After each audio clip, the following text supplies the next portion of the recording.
So to operate your 12 volt control panel, so it's all touchscreen.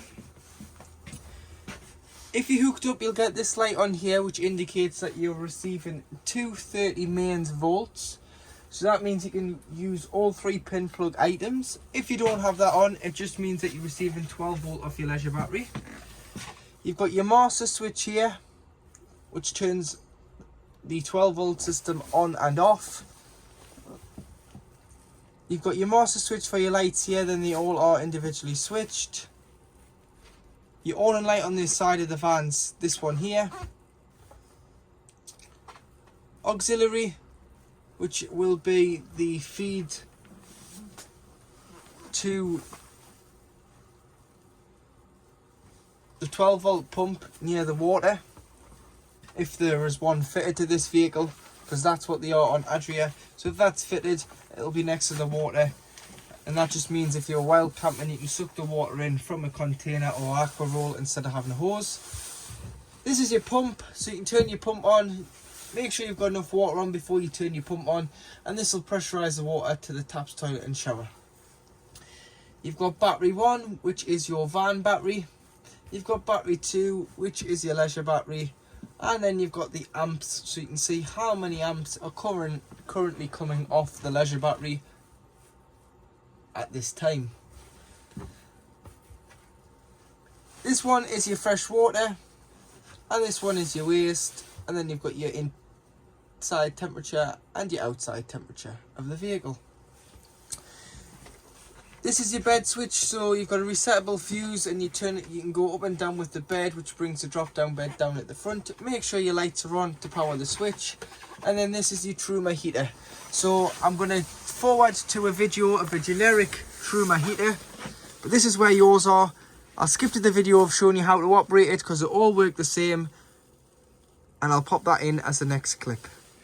To operate your Truma heating and hot water CP control panel, so you do a long hold and press to turn it off and on, and that'll make the screen go blank.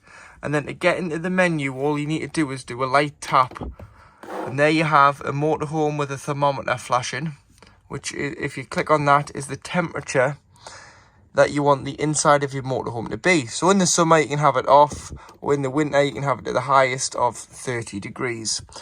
Once you're happy with the temperature selected, all you need to do is then press enter, and that's saved that to 21 degrees. Moving on, you've got your water. So if you've got no water on board, you'd have it off, because it's like boiling a kettle with no water in. You're going to burn the element out. Eco is 40 degrees of heating the 10 litre boiler. So you've got 10 litres of water in the boiler at any one time. This will heat it to 40 degrees. Should you click on hot, this will heat the 10 litres to 60 degrees. And then you do have boost, which will turn off the heating and prioritise the water first. So for this, we'll just say hot, because you want the heating and hot water to run together sometimes. Next source, you've got what source you're currently using. So whether you're using gas, if you're wild camping, you would use gas because there would be no other source available. Mixture 1, which is 1 kilowatt, which is 750 watts of mains power and gas. Mixture 2, which is 2 kilowatts, which is 1500 watts of mains power and gas. You'd use this more in the winter if you're in desperate need of heating your motorhome or the water. But failing that, you can use EL1, which is 750 watts of mains electric, or EL2, which is 1500 watts of mains electric. Normally you would use EL2 on most sites that give you 16 amp. If you get a smaller feed, you may have to use EL1 just so it doesn't trip the site or trip your van. You may have to use EL1 abroad as they're not as generous with their electric. You've got the fan in the top corner, so you can have it on Eco, which is a smaller feed of 12 volt. Or you can have it on high, which will use all the fan speed and you'll hear it a lot louder. So Eco when sleeping as well is great. High will boost the heating around the van, as it'll use all the fan speed on high. Timer in the bottom left hand corner, so you can time it to come on and off just the once though. change the time on the display panel. So when the clocks go back and forth, you can change the time.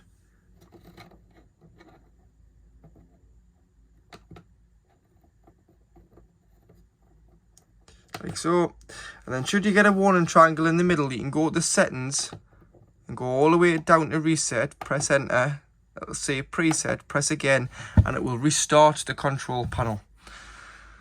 So that it'll clear any fault codes, and you can then go in and set the temperature, the water, the energy source, and the fan speed all again. To operate your fridge, in the middle is your control panel. So you've got your on-off button here. That turns the fridge on and off, this button here, and you'll notice it's gone to hook up, but A is illuminated. A stands for automatic energy selection. And what that does is, it picks out the best source available to the motorhome at any one time. So at the moment we're hooked up and it knows not to waste gas. We have got a gas bottle on, but it knows not to waste gas, so it's when to hook up. If I was then to unhook the vehicle, it would switch over to gas. And then if I was to start the engine, it would go over to the battery setting. The battery setting is 12 volt from the engine.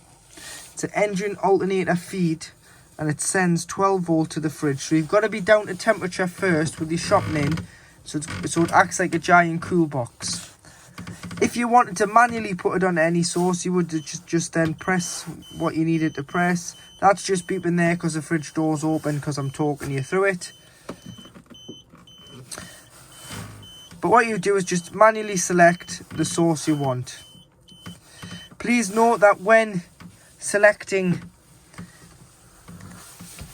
gas, it does wait 20 minutes before lighting on gas on automatic once the engine has been switched off. So you'd have to manually put it onto gas for the first 20 minutes in case you've left your bottle open and you're filling with fuel and you don't want it to start igniting at a petrol forecourt.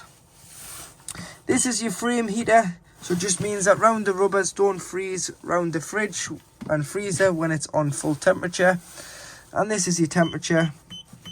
So 5 being the fullest and the coolest, and then 1 being the warmest. So when you're pre-chilling, have it on 5, knock it down to 3 or 4 when you've got your shopping in to stop it from freezing. Then finally, with the fridge and freezer, what I would do is when parking it up for the winter or not using it for a couple of weeks, clean it out, give it a wipe out with some antibacterial, and then on the lights,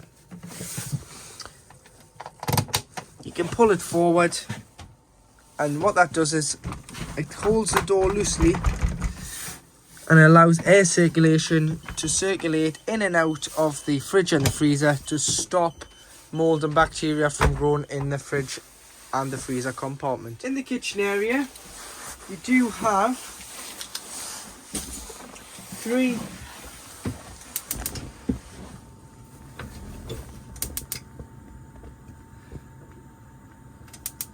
lit gas rings. So there you go. There you are, there's 3 lit gas rings. Allow them to cool down before you do put the glass lid down. And then underneath,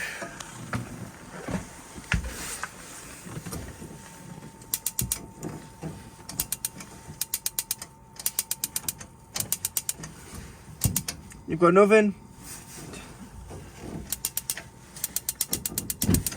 and a grill.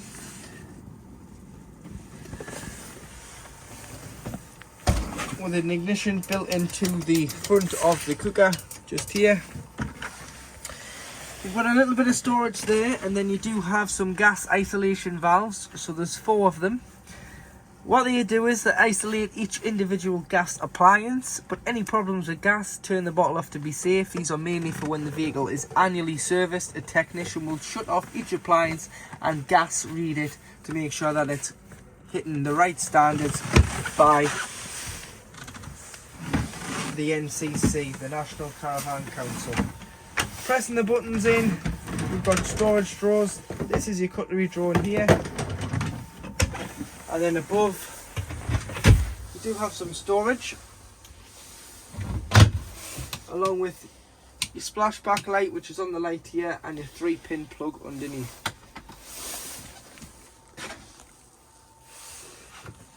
In the shower, you've got your screens which are tied back, make sure that they are tied back before you travel, as they'll be a lot safer and they'll cause less damage and not clatter about when you're driving.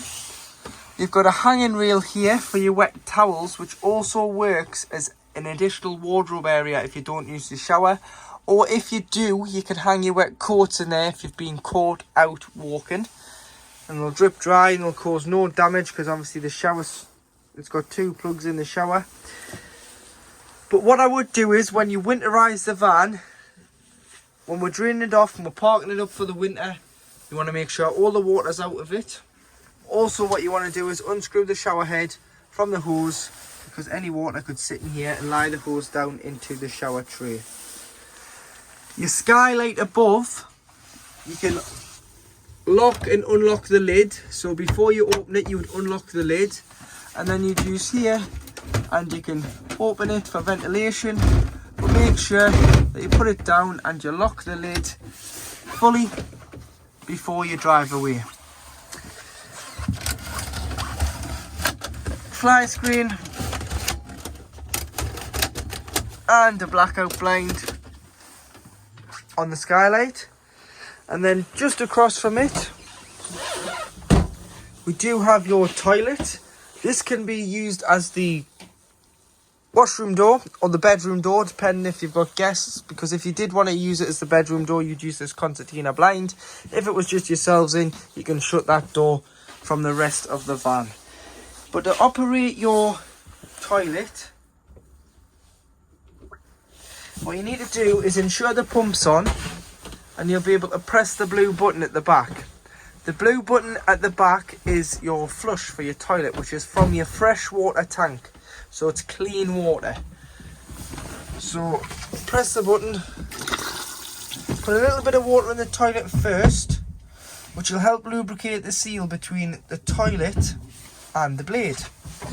And then what you want to do is you want to open the blade, which is this handle here, so slide it to the right.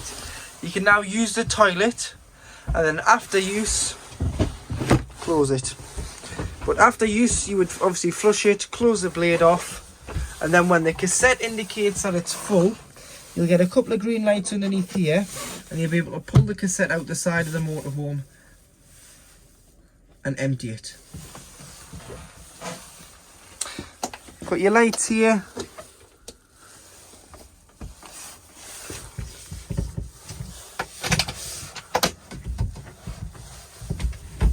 This slides along, and you've got a toiletry cabinet.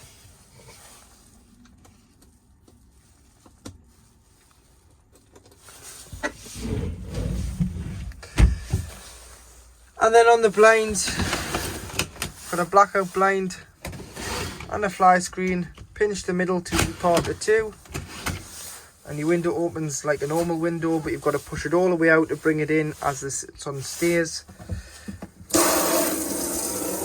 Be careful how pressurized you have that tap, so just open it slowly, otherwise it can. And that's your hot water working there. As you can see, the steam coming off the water, so the water is really hot and working.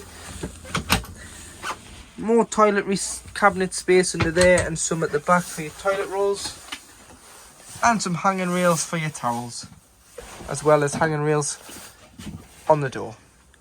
So at the back of the motorhome, you've got 2 single beds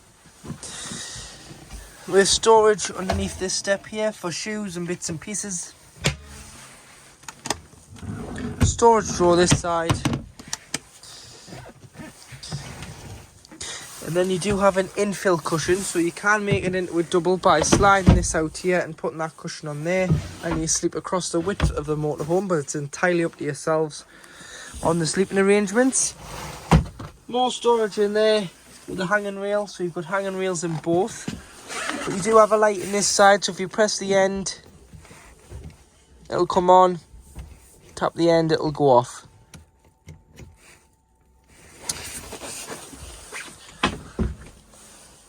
Lights for the bedroom, this one here. That switch is redundant. And you've got a TV point and a 240 and 12 volt socket. Along with lights with USBs in, so there's 2 USBs there. So you've got two ways these lights will work. Completely off, you can have the night light as the blue, or you can have the main lamp on itself for the reading lamp. And then you can have the other lights on, which is just here, which are dimmable. So if you just press and hold, you can dim the lights right down until you take your hand off the button. Pressing the catches in, you can open the overhead storage.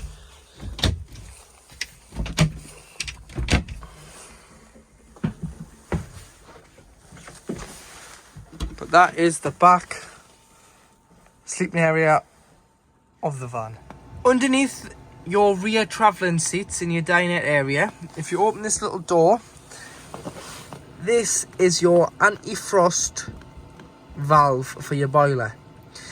So at 3 degrees, when the vehicle's not in use and isn't warm and it detects 3 degrees or less, this bottom button will pop out, which means it'll drop the 10 litres from the boiler, which is in there somewhere at the back, out directly underneath the chassis to stop the water from freezing and causing frost damage.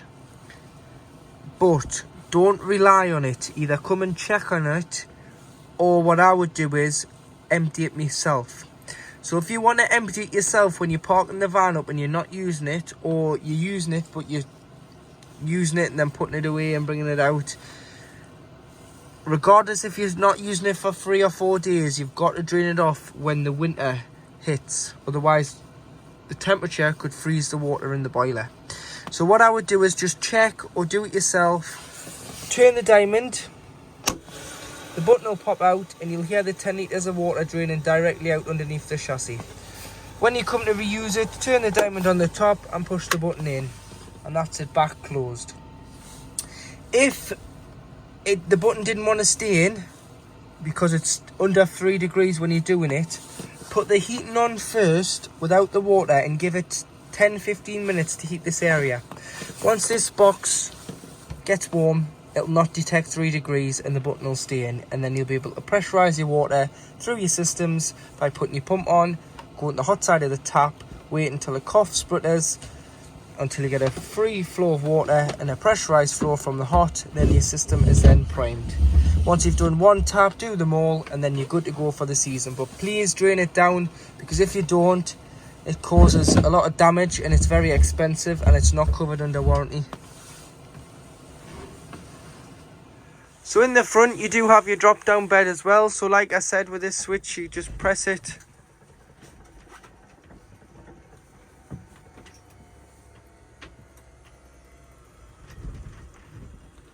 and that's the bed down in its lowest position. There's a ladder in the back which clips over the frame, and you've got safety nets that clip to here and here if you're going to put children up there. But this is a double bed, heads this end, smaller end you put your feet, and then should it, you go to put it back up and it not go, reset the fuse and then press the button and the bed will be back away. But when storing it, what I would do is,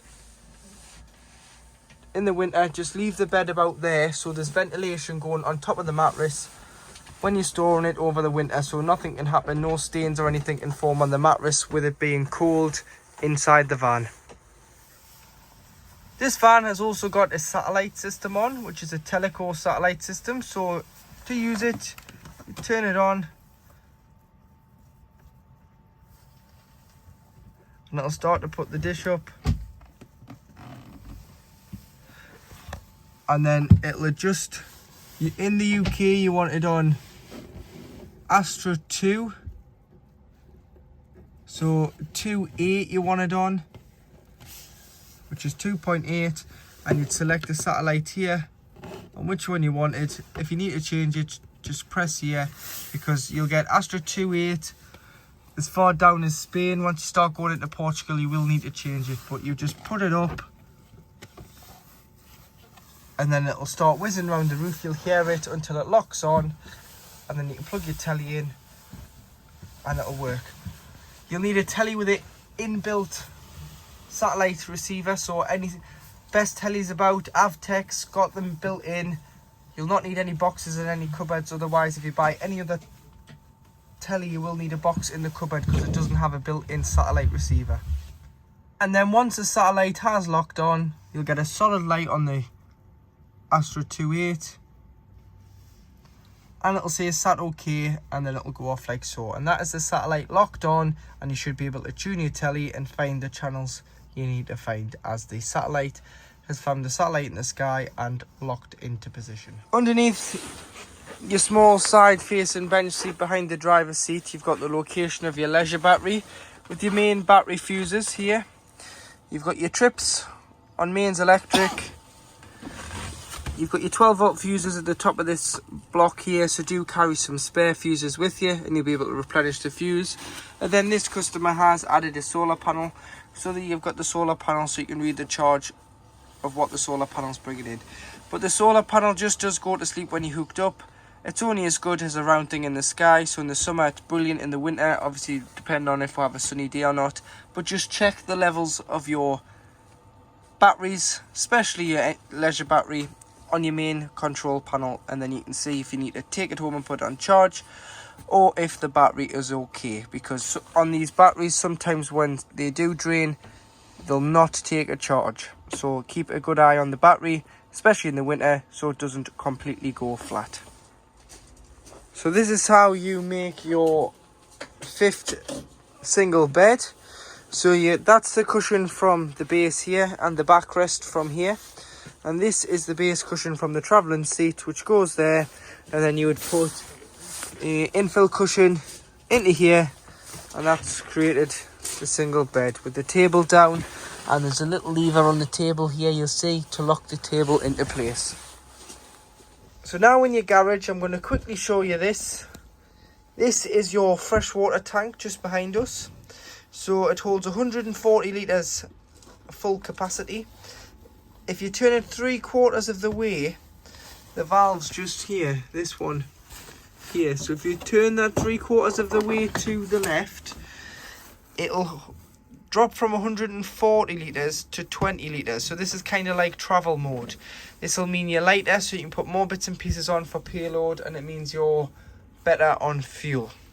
20 litres will give you enough to stop and have a cup of tea, use a toilet, and then if you turn it all the way at the left, you'll drain it all off in the winter to stop any water from freezing in your freshwater tank. And this is the valve just there on the top of the tank, which is accessible through the garage.